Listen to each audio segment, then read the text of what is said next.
Bismillahirrahmanirrahim. Intasare Vilayate Asar. Address number 8. The Lesson of Karbala. O Nasreen Waliul Asar, you know we are turning over the pages of the book of Karbala to read different lessons of Nusra regarding Waliul Asar and Vilayate Asar. The ultimate purpose behind this reading is to find out the ways of Nusra for the Waliul Asr of our age, so that we may also achieve the result obtained by those who sacrifice their lives in Karbala. Friends, this is the eternal law of Allah Almighty, that He only grants ideology and does not force anybody to conform it. Allah simply says to us, if we conform to this divine ideology, He will surely render the desired results. But if we adopt the ideology of our own choice, we have to face the consequences of that particular ideology. Allah Almighty even grants the same ideology both to the angels and Lucifer and does not force them either to adopt it or not. If someone adopts the divine ideology as ordained by Allah Almighty, he will enjoy the fruits as promised by Allah Almighty. But if someone does not adopt it, he becomes Lucifer. Lucifer is not God-made, but his ideology has made him so, which was in fact in contradiction to that of Allah Almighty. Similarly, the people of Karbala have given an ideology to the whole of humanity, and they have done Nusra for their Waliul Asr devotedly to such a greater extent that they have made every path of Nusra really a path of righteousness. Now, if someone adopts the path previously adopted by the participants of Karbala and also adopts their ideology, he will definitely reap the fruits previously reaped by the participants of Karbala. Karbala is rich with all shades of characters, and it's up to a person whether he will act as an enemy of Karim Karbala, or he will remain impartial, or he will behave like a stranger, or he will act like a friend who sacrifices each and everything for the sake of his Waliul Asr. All the above-mentioned characters and their actions with the results they got can easily be found in Karbala. Friends, you know very well that no age ever remains devoid of its Imam, Hujjat, evidence or argument, and Waliul Asr. And the people of every age have to meet the special rights of their Waliul Asr respectively. Similarly, people of every age have some implied responsibilities regarding their Waliul Asr. It is again a time-tested reality that Waliul Asr of every age requires Nusra, which is in fact meant for granting Nasr, offering unconditional Nusra, the blessings in return. As Allah Almighty says in the Holy Quran, who is amongst you who does Nusra to Allah Almighty? It means if Allah asks the believers for their Nusra, He does so simply to bless His Nasr with honor and His bounties. Otherwise, what benefit the Nusra of creatures can offer to the Creator of the whole of the universe?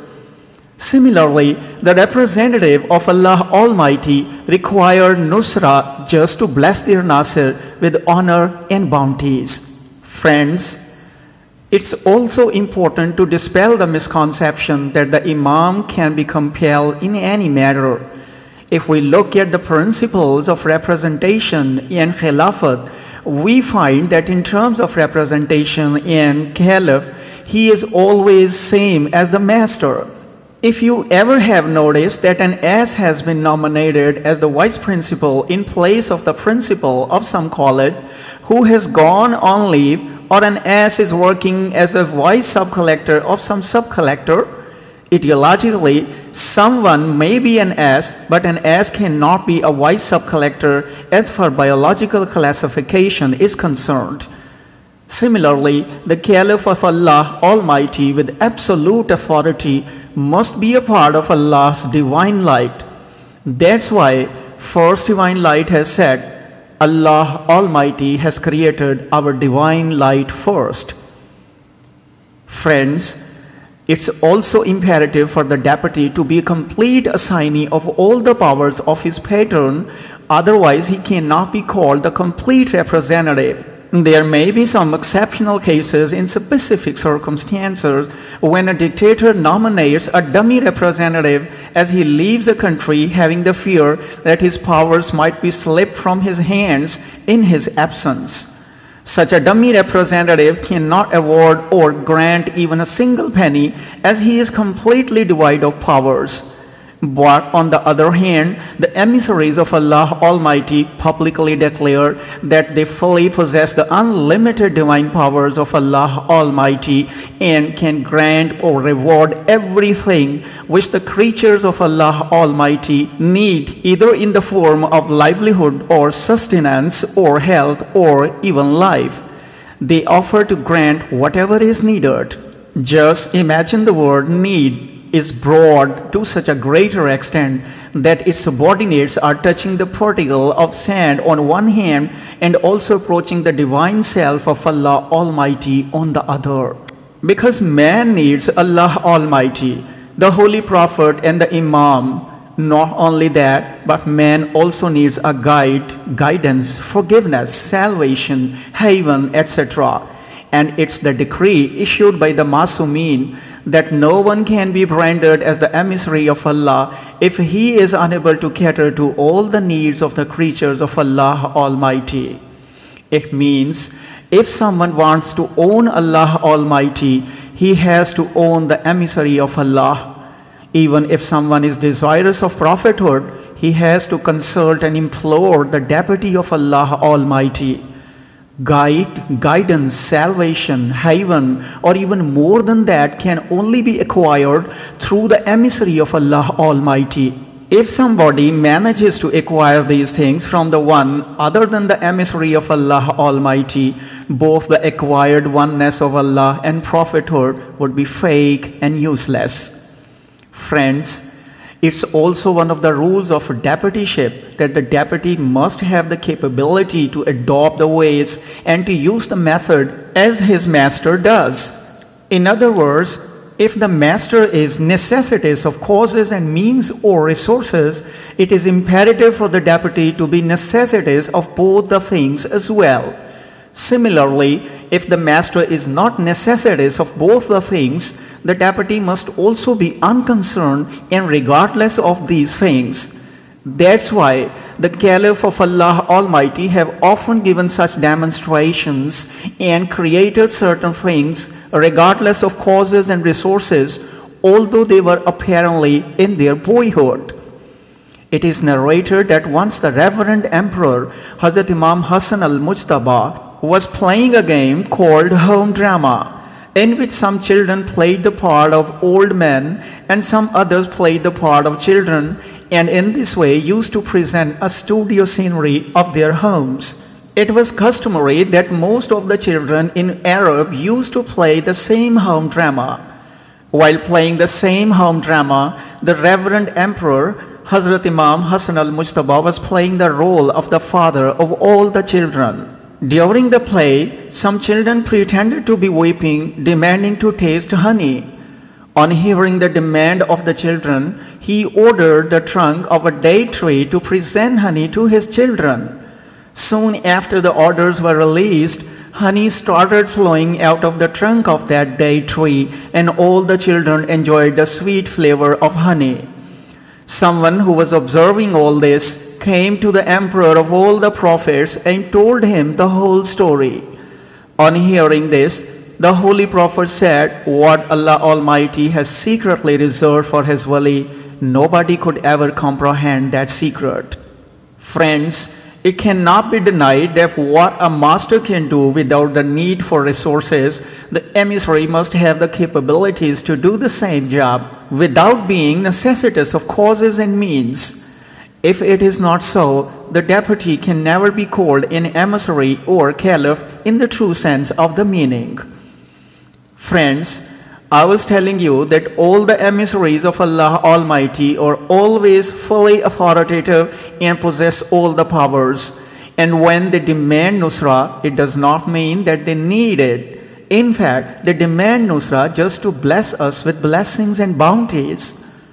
When they demand us to sacrifice our possessions, lives, and even honor, they want to bless us with the blessings of Allah Almighty in return.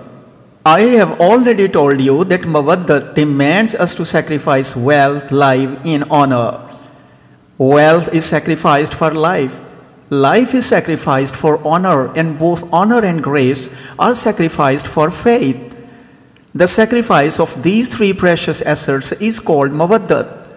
The intense love or injunctions of Sharia, due to which a person is willing to sacrifice his life, wealth, and honor, is called mawaddat in Arabic language. Now it is proved that mawaddat is, in fact, true faith.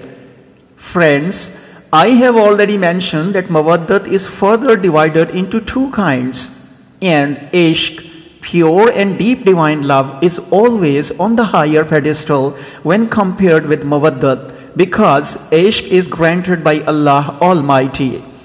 Here, I would also like to explain that while practicing mawaddat, a person is not only bound to amro nawahi or injunctions and prohibitions, but also his intellect. But in a state of ishq, a person is entirely free from the shackles of intellect and asserts his ishq in the occupancy of his heart. And in the trance of ishq, he starts perceiving his self-existing or suggestive responsibilities. Friends, I have already mentioned that people of some age have some responsibilities upon their shoulders regarding the waliul asr of that age, and these responsibilities are of two kinds. One, specified responsibilities, and two, unspecified responsibilities. Specified responsibilities are those which are ordained by waliul asr, and their implementation becomes indispensable due to emphasis on mawaddat. Unspecified responsibilities are those discretionary responsibilities that are not imperative but are fulfilled under the claims of pure and deep love and ishq. In other words, these responsibilities are extracted orders from ishq and mawaddat, while these are not duly emphasized or ordered. To perceive these discretionary responsibilities is the thing that really matters. Man is called the crown of creation just because of recognizing these discretionary responsibilities. And if he acts otherwise, he becomes the meanest creature. If we go through all the books written on the universal religions, we will come to know that none of the animals, even dogs and pigs, will be damned to hell. Only this meanest creature will be the fuel of all 7 levels of hell. It is narrated in some of the religious books that certain animals like dogs and donkeys will be awarded heaven, but no animal has ever been mentioned as being condemned to hell. Thus, it's proved that man is superior to all and is also the meanest creature among mawalid arba, that is, the 4 elements which are air, soil, fire, and water. In other words, if we perceive his discretionary responsibilities, he is branded as the crown of creation. On the other hand, if he does not perceive them, he is like an ordinary animal. And if he goes a step ahead and commits discretionary insubordinations after perceiving them, he becomes worse than animals and finally becomes fuel for hell and is condemned to be the meanest of creatures. Friends, all the creatures in this universe are busy in atat-e-mahz, or just obedience, and they cannot perceive discretionary orders. As inorganic matter or minerals are ordered to shower or injure some prophet or imam, they cannot commit insubordination and fully carry out the orders. On the other hand, if a man is assigned the same task, he undergoes the process of thinking. If he injures the prophet or imam, he is called the meanest one. And if he does nusra to either of them, he is called a superior one. But he can only be branded as the crown of creation if he perceives his discretionary orders. But here the question arises, what are the discretionary responsibilities and how we can perceive them? The answer to the above mentioned question is not as much difficult as it is generally perceived. It is generally conceived that we are bound only to those divine injunctions which the holy beings of the sacred family themselves have ordained. But it's not a fact. There are also some responsibilities which we have to derive as being a devotee, slaves, and a lover. For example, a nobleman never says or makes others feel that they should stand up or bow before him in his honor as he approaches them. Similarly, an elder in the family never demands his relatives to honor him or to be humble to him. All these things are below the dignity of a man. A noble person with humility generally abstains others from being reverent to him. We generally observed if someone gets up in honor of some noble person, he abruptly reacts saying that the person should not take pains for his sake, or he should remain seated, or he should not be labeled as a malefactor, etc. Noble people do not pass such remarks superficially, but they say so from the core of their hearts because they think with humility that they are not worthy of being reverenced by others. Therefore, we have some duties which we do not get from the command of the innocent, but they have to be discovered by us with the spirit of slavery and worship. Friends, we have come to understand that there are certain duties and rights that we have to discover for ourselves. But here the question arises as to how we will recognize such unspoken duties because our consciousness is imperfect, our intellect is incomplete, and our thinking is short. The answer is that this is what we have been told in the everlasting lesson of Karbala about how we can recognize such unspecified duties, and this is exactly the religion that is the real religion. The way to do this is to look at all the characters in the Karbala incident and see what character plays our role in this incident. When we look at it, we will see that there are two characters in Karbala that fit our position. One, the first character will be positive, which will be a friend. Second, the second character will be negative, which will be the enemy. Friends, it is also a fact that some acts of disobedience are as discretionary as duties. As I have argued, discretionary duties are those that we are not commanded, but that we discover with the spirit of our love and worship. In the same way, discretionary crimes and acts of disobedience are such that emanate only from animosity and enmity without any reason. As we see in the incident of Karbala, where the accursed Yazid or the accursed Ibn Ziyad did not give details of each of the oppressions, but briefly released orders of war or martyrdom. As we look at the character of the oppressors in Karbala, it becomes clear that those wolfish army men were also committing those atrocities that the accursed Umar ibn Saad was preventing them from. In fact, those mongrel dogs were committing atrocities at their own discretion just to extinguish the fire of enmity and hatred. This proves that just as some rules and duties are discretionary, so are acts of disobedience and crimes discretionary. So in the book of Karbala, we have to look at these two types of characters because there can be both negative and positive characters. Now it is our discretion what kind of character do we have with the Imam of our time. The way we behave and the role we play with our Waliul Asr will exactly bring us the same fruit and reward. Here I want to explain one more important thing, that discretionary orders are receivable for the people belonging to all sorts of life by references. Therefore, there are examples of this for all kind of people in Karbala. For example, children can easily find discretionary orders for them.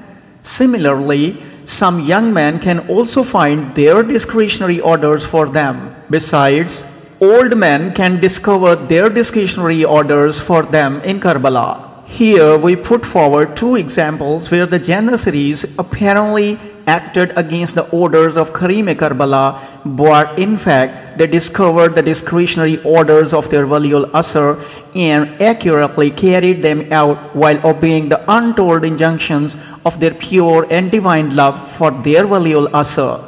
Between these two Janissaries of Karim-e-Karbala, Hazrat Sayyid bin Abdullah Hanafi stands first. Friends, in ancient Arab society, those people were considered much more important who were familiar with the geography of the land of the Arab.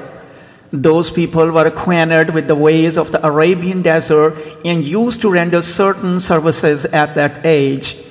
Generally, newcomers used to take the services from such people as guide for them. The panic-stricken travelers took these experienced people with them who could safely transport them to their destination by passing through unfamiliar paths instead of familiar ones. Those people had also got very good relations with the inhabitants, populated in an unfamiliar settlement, and could have managed to provide newcomers shelters anywhere in the locality.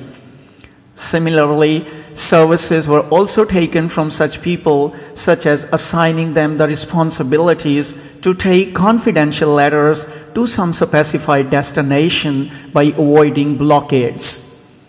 Those who used to offer such services normally possess speedy camels. Here, it is important to note that a camel running at an average speed of 70 to 80 miles per hour was considered the speediest one in ancient Arab.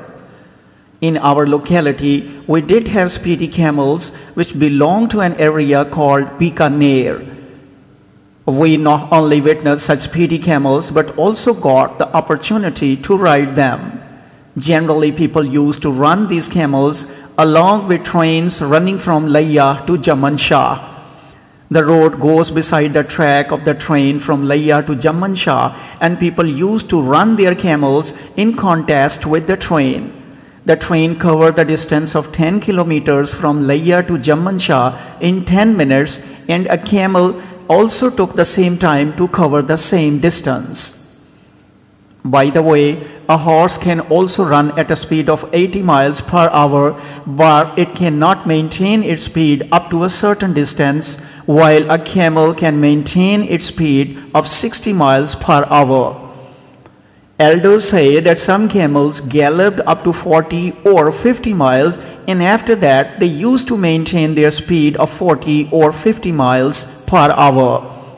The Arab maintained an unbreakable record as an Arab covered the distance from Kufa to Basra in a single day and night on the back of his camel, and the distance between Kufa and Basra is 680 kilometers. After that, nobody could ever break that record because it is one of the impossibilities for a camel to maintain its approximate speed of 30 miles per hour for such a long distance. Friends, I was telling you that those people, well versed with the secret ways and geography of Arabs, were considered very important. That age witnessed the most famous person for this purpose was Hazrat Sayyid bin Abdullah Hanafi. Hazrat Sayyid bin Abdullah Hanafi was among the most famous Shiite of Amir-e-Kainat. At the time of the incident of Karbala, he was quite young and had not yet touched the age of 30. He might have witnessed the reign of Amir-e-Kainat because he passed away in 40 Hijri. Hazrat Sayyid bin Abdullah was considered one of the bravest, mightiest, and most dangerous warriors of his time. Right from his boyhood, he was very much inclined to divine worship, which was the true identity of Shiite of that time. During that time, the inhabitant of Kufa invited Karim-e-Karbala to Kufa, and many messengers kept moving speedily from Kufa to Karim-e-Karbala. Hazrat Sayyid bin Abdullah was one of the messengers who took the last consignments of letters from Kufa to Karim-e-Karbala, and the other two messengers were named Hazrat Qais bin Musahir Saidawi and Hazrat Yahya bin Hani. And Karim-e-Karbala has sent Hazrat Amir Muslim to Kufa with these very messengers. It is important to know that Hazrat Sayyid 3 times visited Karim-e-Karbala from Kufa. One, for the first time, he took letters from the nobles of Kufa and went back to Kufa with the replies to those letters. Secondly, he went back to Kufa accompanying Hazrat Amir Muslim. Thirdly, he took the letters from Kufa written by Hazrat Amir Muslim, in which he invited Karim-e-Karbala to Kufa, saying that 1 lakh followers with their swords have been waiting for him to offer their nusra.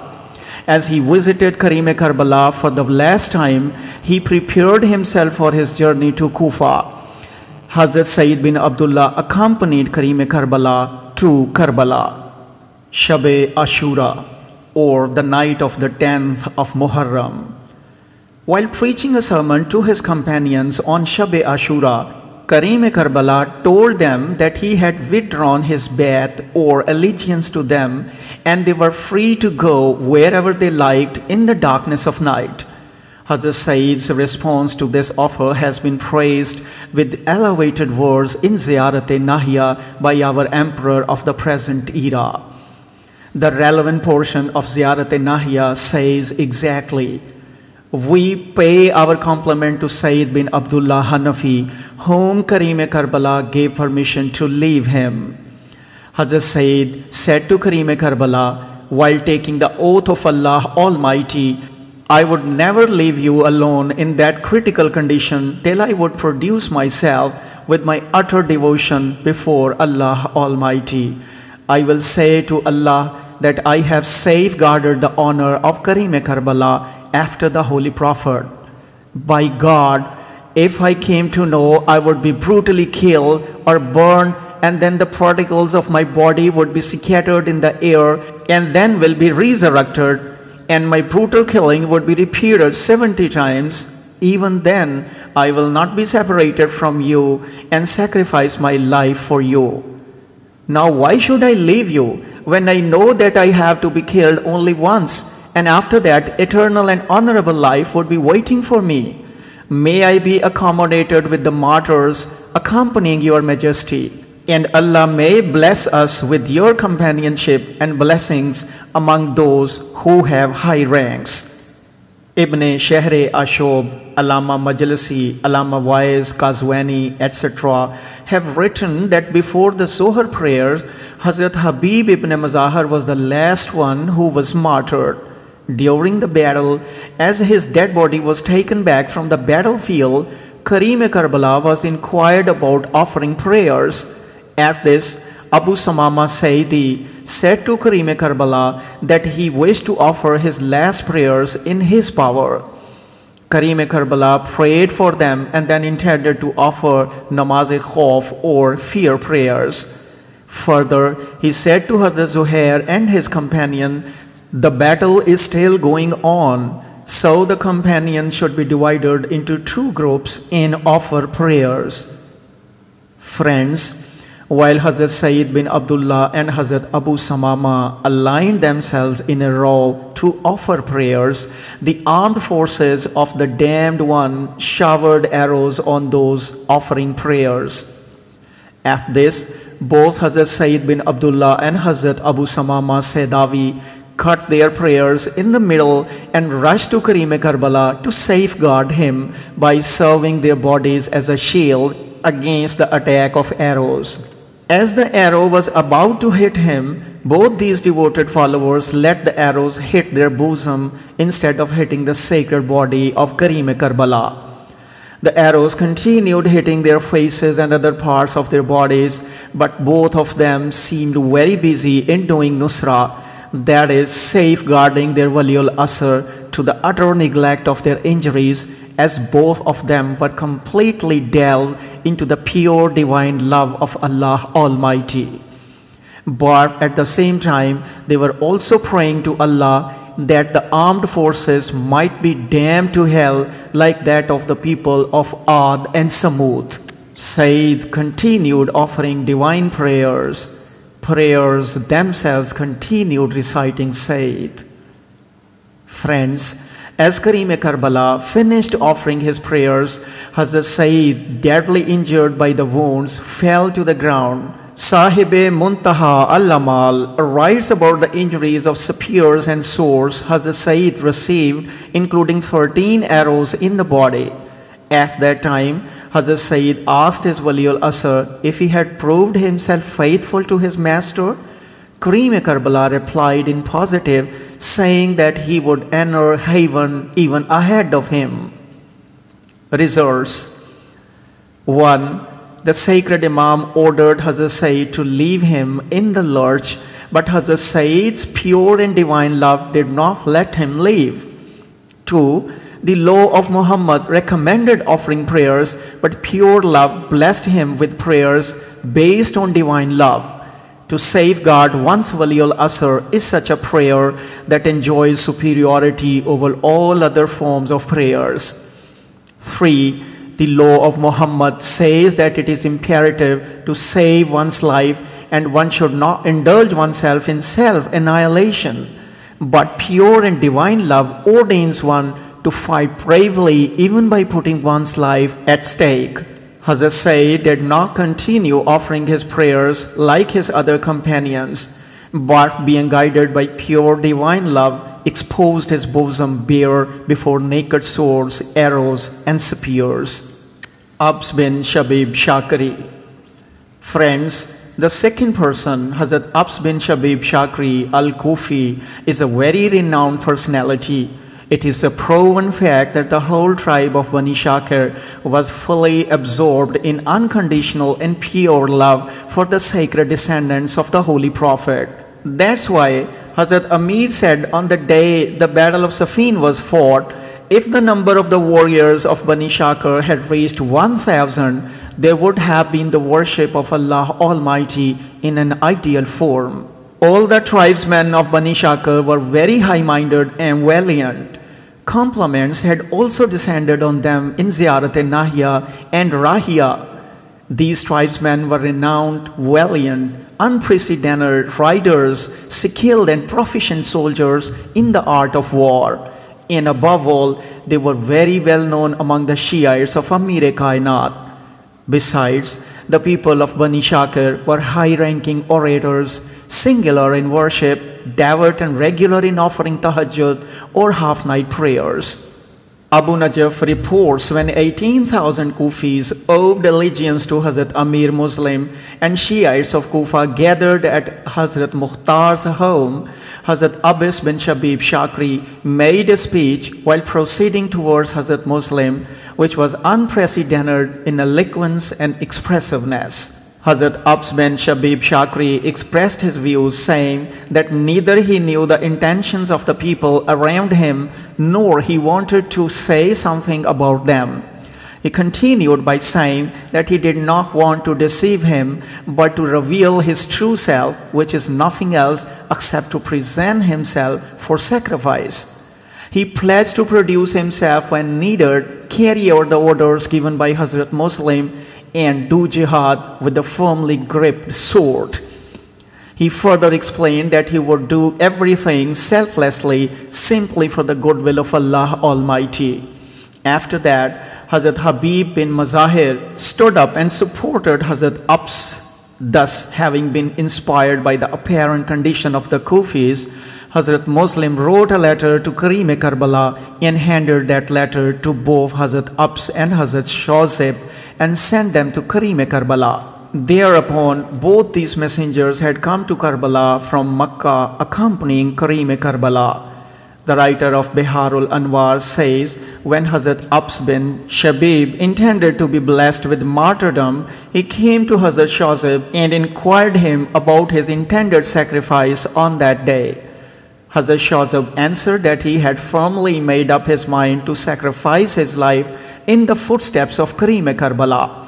Hazrat Abs said that he had expected the same answer from him. He asked Hazrat Shazib to produce themselves before their emperor, finally to include themselves among the martyrs.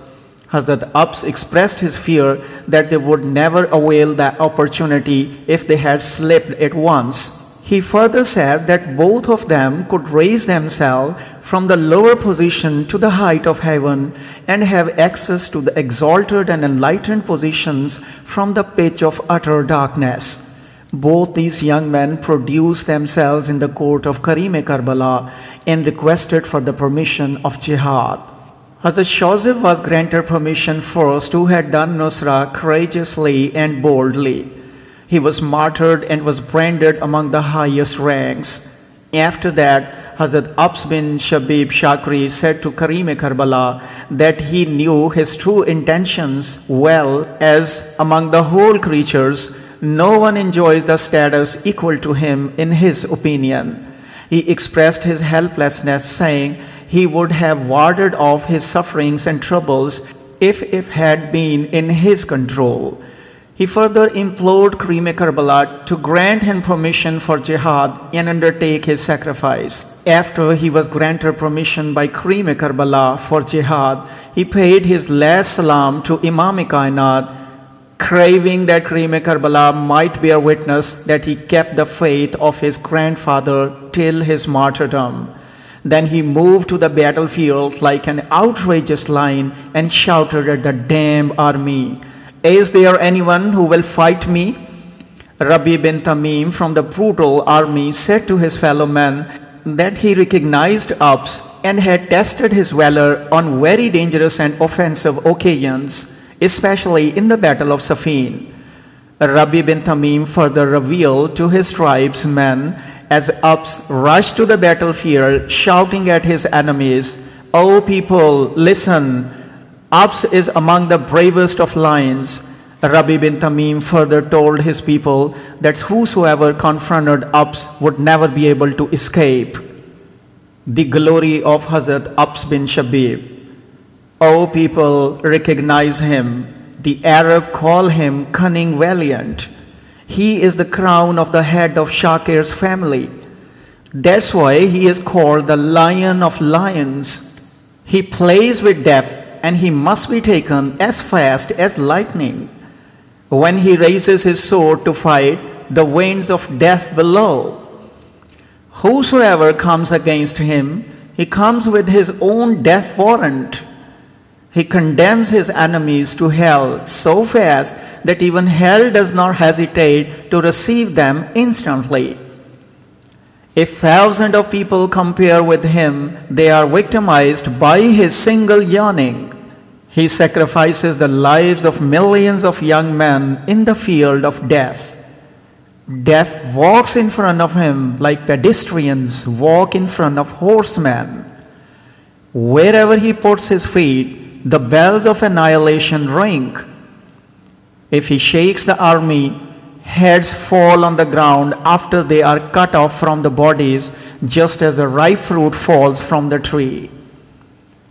The bodies of the enemies fall to the ground even at the sound of his sword. He cuts off the heads from the bodies and drops them down like raw fruits falling on the ground in a strong wind. No matter how wise a fighter is, he seems ignorant in front of him. He piles up the souls by displaying the gleam of his swords. He is a playful hunter of death. Whosoever comes to him will surely fall into his trap. He carries out his war tricks in such a way that he ensnares his enemies and damns them to hell. If the angel of death comes, he also comes and assists him in his act of killing the enemies. He turns the enemies away with a single stroke of his sword. Seeing the army of the brave young man, he takes his horse among them. And wherever he passes, he piles up the bodies of the enemies. His horse is also very unique, as he is an expert in crushing corpses. He wriggles and also runs swiftly on the battlefield. He lifts the whole field in his hands as if he is weighing the battlefield. And he lifts the whole field in his hands like a round-shaped straw plate that is used to contain a loaf of bread. Jafar always prays for the revenge of his martyrdom. I have heard that the Creator does not delay in accepting these prayers. Friends, Rabi bin Tamim says, as the soldiers listened to his warning, they lost their morale and courage, their anger disappeared, and nobody dared challenge Abs to fight. As Hazrat Abs noticed that nobody moved forward to fight with him, he shouted at Ibn Sa'd, the damned one, challenging him to come out and fight if his tame dogs lost their courage to combat. Ibn Sa'd, the damned one, found Hazrat Abs' challenge offensive and instigated a few soldiers, but nobody got ready to go to combat Hazrat Abs. Then damned Ibn Sa'd ordered his soldiers to hurl stones at Hazrat Abs, and his soldiers started stoning Hazrat Abs. As the soldiers started hurling stones at Hazrat Abs, he started unbracing his armor dress and threw it away. Even he put off his helmet and shouted at the whole army, saying, "You coward, the stones you are hurling at me are as soft as flowers. You continue showering flowers on me, and I come to attack you like a flash of light." After that, Hazrat Abs attacked the damned army so courageously that the soldiers took to their heels with stones in their hands. Hazrat Abs pounded on Lashkar-e-Sham, Syrian army, which they could not manage to confront. They were fleeing from the battlefield like a herd of foxes being chased by a lion.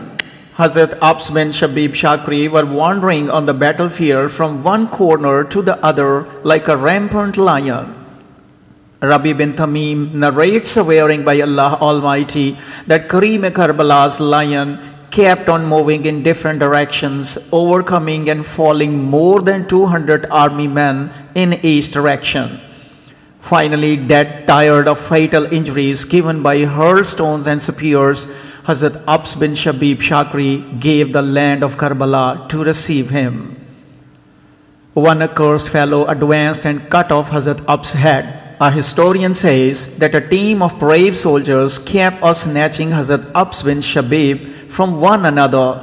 Every soldier claimed to martyr Hazrat Abs so that he might be worthy of reward. But when the dispute was taken to the most accursed one, Ibn Ziyad, he branded all the soldiers as guerrillas, as nobody among them could have dared martyr Karim-e-Karbala's lion single-handedly. Ibn Ziyad asked the soldiers to confess that they had collectively attacked and martyred Hazrat Abs. Consequences. Imam granted Hazrat Abs permission to battle the enemies, but had not asked to fight by putting off his shield and helmet. But he did that deed under the spell of pure divine love. He did not offer his sacrifice unwillingly, but was greatly indebted to Karim-e-Karbala for each sacrifice he offered. Friends, pure divine love does not demand special and undue favor. Seeking special favor and facilities indicates that love is still impure and one is still the slave of himself. If a person shirks work, it means that he is the slave of himself. The person selecting some easier path must have some hidden addiction to debauchery and indolence. The more difficult situation a person likes in the field of Nusra, the stronger his divine love would be. But if he is comfort-loving, he would be subject to mawaddat, being far away from pure divine love. These young men have given us the lesson that if we choose the way of pure divine love, we would naturally include ourselves within the sphere of special description, which would be entirely different from the common approach to understand things. Only pure divine lovers have a specific approach towards things that they implement in their practical life. These eternal divine lovers have taught us the lesson to divinely love our Waliul Asr, offering demonstrations for the next coming generations to follow them.